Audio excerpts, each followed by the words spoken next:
Welcome to episode 16 of Kevin's Corner. Today, the weather in London has changed a bit. Kind of symbolic of me changing. My hair. Again. Last week, we finished exploring the behavior change framework in all its glory.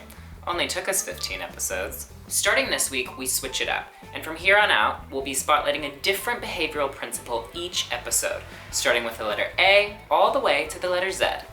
Each week, we'll discuss the behavioral principle in question, what it is, and how we can use it in an experience design context. So buckle up, behavioral economists. This week, we start with the letter A, so we'll kick off with the behavioral principle called the authority bias. The authority bias is a cognitive bias that makes people assign greater accuracy to the opinion of an authority figure, and to therefore be more influenced by that authority figure. In other words, the powerful have the power of persuasion. Alliteration. One of the hallmark studies exemplifying this behavioral principle was carried out by Stanley Milgram, a psychologist at Yale University in 1961.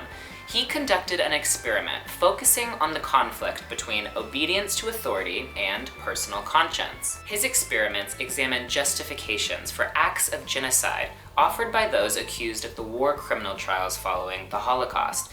The dozens who were accused argued that their actions were based on obedience, that they were simply following orders from their superiors.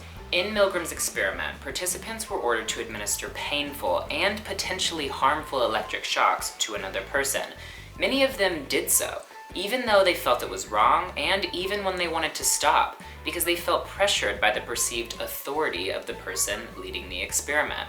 Milgram concluded that ordinary people, just like you and me, are likely to follow orders given by an authority figure, even to the extent of killing an innocent human being.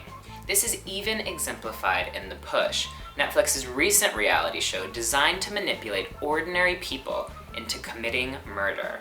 So you may be thinking, this sounds a bit dark, Kevin. How can we ethically apply the authority bias to an experience design context? Well, good question. The authority bias may have particularly dark roots, but it can be applied ethically. Let's look at its application on the website of a fictional health foods company. To leverage the authority bias, we may want to feature quotes, articles, or testimonials from qualified nutritionists validating the health benefits of the company's products.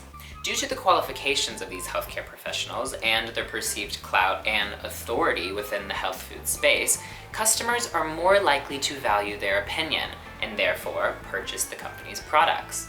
As long as these healthcare professional testimonials are legitimate, it's an ethical nudge we can bake into our experience design to influence customer decision making. Next week, we'll move to letter B, but I'm gonna keep you on your toes about the behavioral principle spotlight until then. Chat soon.